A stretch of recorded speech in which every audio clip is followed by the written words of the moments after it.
সবচেয়ে উত্তম আমল কোনটি? জানলে অবাক হবেন। আপনি জানেন কি কোন আমলটি আল্লাহর কাছে সবচেয়ে উত্তম? রাসূল সাল্লাল্লাহু আলাইহি ওয়াসাল্লাম বলেছেন, নিয়মিত ছোট ছোট আমলগুলোই আল্লাহর কাছে সবচেয়ে প্রিয়, যেমন সময়মতো নামাজ পড়া, মুচকি হাসি দেওয়া, কারো কষ্টে পাশে দাঁড়ানো, দিনে কয়েকবার সুবহানাল্লাহ বলা। ভুলে যাবেন না, একটা ছোট আমল হয়তো জান্নাতের দরজা খুলে দিতে পারে। অনেকেই ভাবে বড় বড় ইবাদতই সবচেয়ে উত্তম, কিন্তু আমাদের প্রিয় নবী হযরত মুহাম্মদ সাল্লাল্লাহু আলাইহি ওয়াসাল্লাম বলেন, আল্লাহর কাছে সবচেয়ে প্রিয় আমল হল নিয়মিত এমন আমল, যদিও তা সামান্য হয়। সহিহ বুখারী। অর্থাৎ আপনি যদি প্রতিদিন মাত্র 5 মিনিট কুরআন তিলাওয়াত করেন, নিয়মিত ফজরের পর কিছু জিকির করেন, তাহলেই আপনি আল্লাহর প্রিয় বান্দা হতে পারেন।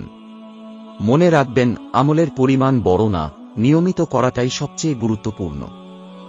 তাই আজ থেকেই ছোট ছোট আমল নিয়মিত শুরু করুন। এই ছোট্ট আমলই একদিন আপনাকে জান্নাতের পথে নিয়ে যাবে ইনশাআল্লাহ। শেয়ার করুন এই বার্তাটি, কারণ এটা হতে পারে আপনার জন্য এক সাদাকায়ে জারিয়া। এটা একটি ইসলামিক চ্যানেল, এখানে ইসলামিক ভিডিও পাবেন। ইসলামিক ভিডিও পেতে সাবস্ক্রাইব করুন।